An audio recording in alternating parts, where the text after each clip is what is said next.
नमस्ते, मैं हूँ सुनीता। प्लीज़ सुनीता भोजपुरी गीत चैनल को सपोर्ट करें, ज़्यादा से ज़्यादा शेयर करें। चैनल पे नए हैं तो चैनल को सब्सक्राइब जरूर करना। मैं एक सुंदर से देवी के पचरा गीत सुनाने जा रही हूँ। प्लीज़ कमेंट में ज़रूर बताना कैसा लगा। दुर्गा भैली डूमार के हो फूल, शीतला भैली डूमार के हो फूल, दुर्गा भैली डूमार के हो फूल। किया हो राम कवन है रसिका वहा देवी के भोरा वेला हो ना। किया हो राम कवन रसिका वहा देवी के भोरा वेला हो ना। दुर्गा भैली डूमारी के हो फूल, शीतला भैली डूमारी के हो फूल, काली भैली डूमारी के हो फूल।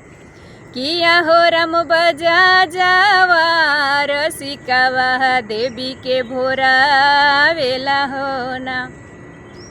किया हो राम सड़िया देखाई के बजा जावा भोरा वेला हो ना।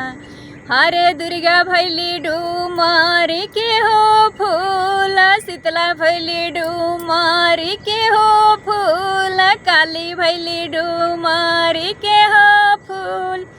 किया हो राम कवने रसिका वहा देवी के भोरा वेला हो ना। किया हो राम कवने रसिका वहा देवी के भोरा वेला हो ना। अरे दुर्गा भैली डूमारी के हो फूल, शीतला भैली डूमारी के हो फूल, काली भैली डूमारी के हो फूल। किया हो राम मलिया रसिका वहा देवी के भोरा वेला हो ना। किया हो राम हारावा देखाई के हो मलिया भोरा वेला हो ना। किया हो राम फूलावा देखाई के हो माई के भोरा वेला हो ना। दुर्गा भैली डूमारी के हो फूल, शीतला भैली डूमारी के हो फूल, काली भैली डूमारी के हो फूल। किया हो राम कवने रसिका वहा देवी के भोरा वेला हो ना।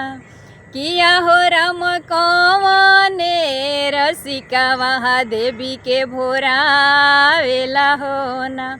हा दुर्गा भैली डूमारी के हो फूल, शीतला भैली डूमारी के हो फूल, काली भैली डूमारी के हो फूल। किया हो राम अहिरा रसिका वहा देवी के भोरा वेला हो ना। किया हो राम दूधावा देखाई के अहिरा भोरा वेला हो ना। अरे दुर्गा भैली डूमारी के हो फूल, शीतला भैली डूमारी के हो फूल, काली भैली डूमारी के हो फूल। किया हो राम कवने रसिका वहा देवी के भोरा वेला हो ना। किया हो राम कवने रसिका वहा देवी के भोरा वेला हो ना।